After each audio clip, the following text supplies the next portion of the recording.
Hello, you're watching News Mongolia and MNB World. I'm your host, L.Oyun-Erdene. Our top stories. Law on livestock tax enters into force in Tuv province. Fingerprint scanning used to receive health insurance services. Prime Minister L.Oyun-Erdene to visit Japan. For other news, stay tuned.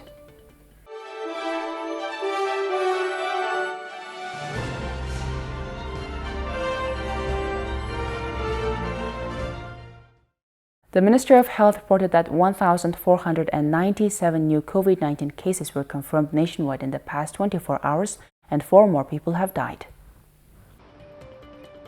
As of today, 1,497 new cases were confirmed nationwide, bringing the total number of COVID-19 cases in Mongolia to 151,230.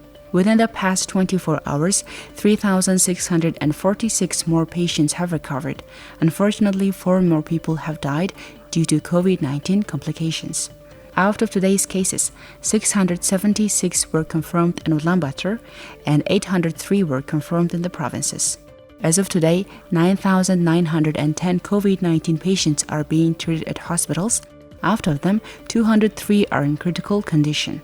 Additionally, 12,444 people with mild symptoms are being treated at home. The citizens' representative Horel of 2 provinces under Shiretsum has voted to impose a livestock tax. Locals and state authorities have praised the decision, noting that it may have a positive impact on the environment and the preservation of natural resources. The new tax will be imposed at different rates for different livestock animals.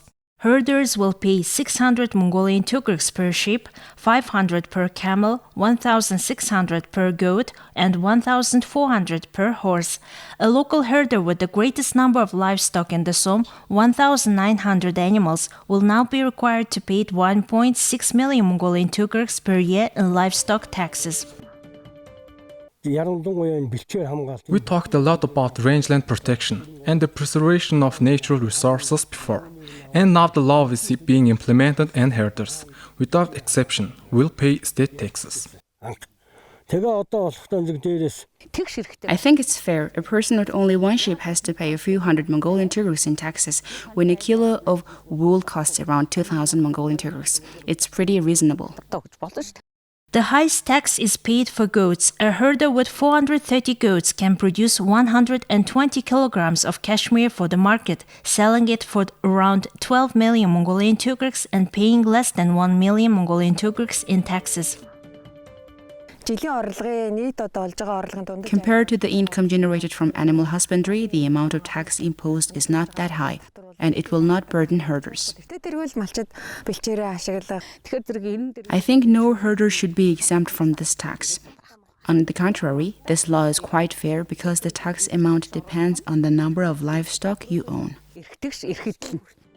Taxes paid will not be transferred to General Tax Authority, but will be allocated to the Regional Development Fund, and herders will be able to monitor and assess tax expenditure. Most of the tax revenue will be spent on rangeland protection and restoration measures. The law on livestock tax was drafted in 2000 but entered into force only recently. Rangelands cover 82% of the country. The livestock sector is vital to the Mongolian economy, representing about 25% of all employment and making up no less than 10% of GDP. Approximately 70% of the country's rangelands have been degraded. The Minister of Food, Agriculture and Light Industry says the implementation of the livestock tax will have a positive impact on reducing the size of herds and increasing the accountability of herders to engage in effective rangeland management.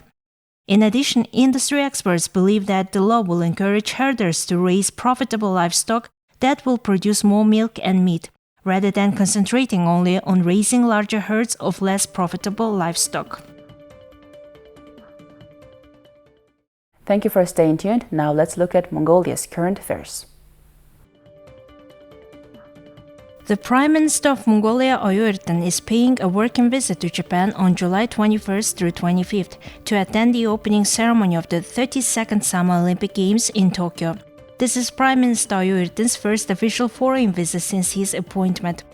The Prime Minister will hold an official meeting with the Prime Minister of Japan, Yoshihide Suga, to exchange views on bilateral relations. The next medium-term cooperation program between Mongolia and Japan is also on the meeting agenda.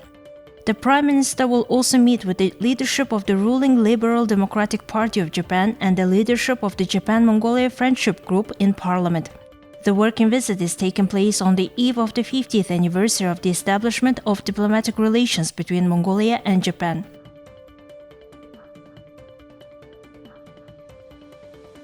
In order to provide convenient technology-based services, the General Authority for Health Insurance has started using fingerprint scanning for service delivery. Fingerprint scanners will be provided to all province and district hospitals nationwide. This digital solution will help hospitals maintain digital patient records. The General Authority for Health Insurance says that scanning will make it easier for patients to get healthcare services, as their medical history and records will be accessible to their healthcare providers. Fingerprint scanning will also help to eliminate cases of people getting services on behalf of others. If a patient's fingerprint isn't recognized, they will be able to fill out paperwork to request that their registration be updated. Officials say that fingerprint scanning could also assist in monitoring the standards and quality of services at hospitals and prevent unnecessary expenditures. Let's now look at the currency exchange rates provided by Mongol Bank.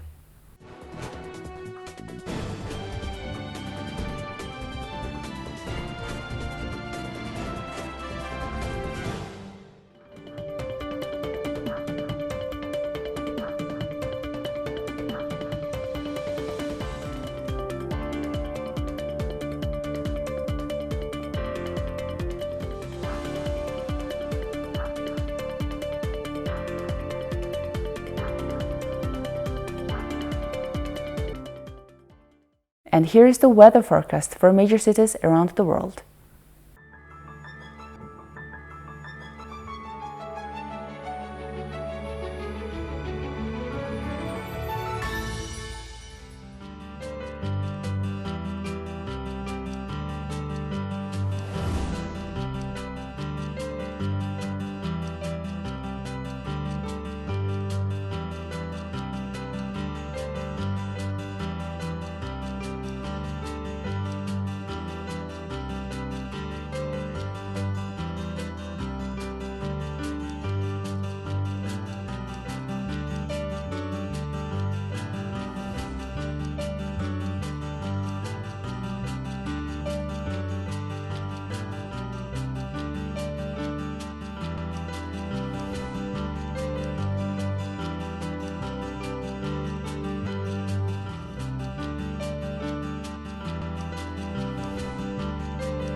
Well, that's all for today. Thank you for staying with us on News Mongolia.